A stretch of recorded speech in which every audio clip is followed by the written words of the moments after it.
Nicolas Cage has never been one to shy away from challenging roles, but in a recent interview with The Guardian, the acclaimed actor admitted that one particular film truly pushed him to his limits, and not because of action sequences or complex dialogue.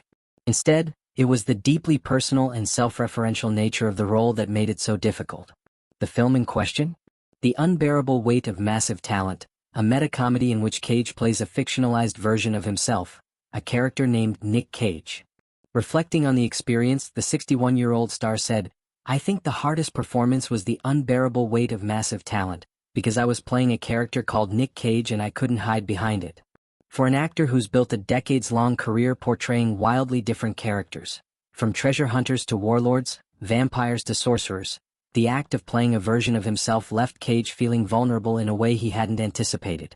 The film follows Nick Cage, a once-celebrated actor struggling with anxiety over his declining career and strained personal relationships.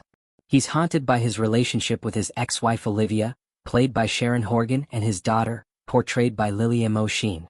Through the film's unique blend of humor, action, and emotional introspection, viewers are given a fictional glimpse into the psyche of a man grappling with fading fame and personal demons. But for Cage, that wasn't easy to portray. It was enormously uncomfortable.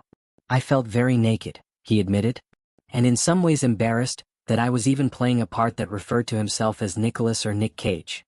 Without the mask of a fictional character to hide behind, Cage was forced to confront a stylized version of his own image, which made him feel exposed and, at times, uneasy. It wasn't just acting, it was self-reflection on the big screen.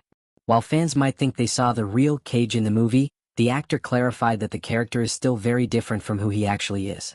"I think people have an idea about me from the characters they've seen me play in movies. But the reality is I bore myself," he said, acknowledging the gap between public perception and his private life. So, who is the real Nicolas Cage? According to the actor, he leads a surprisingly quiet and grounded life. "I don't really go out. I'm at home all the time. I'd rather just spend time with my 2-year-old, and I don't really go and socialize," he shared. "Not that I'm antisocial, but I have my daughter and I have my little life that I enjoy, and it's pretty simple, so perhaps that would be a surprise."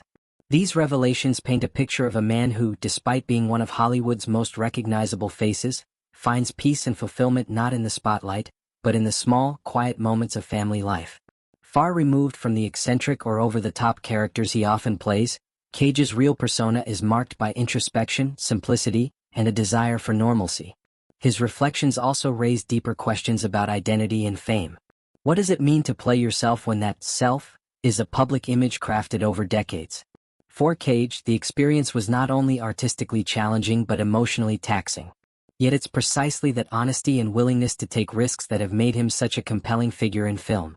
Whether he's playing a version of himself or disappearing completely into another character, Nicolas Cage continues to prove that acting is not just about transformation, it's also about truth. And sometimes the hardest truth to portray is your own.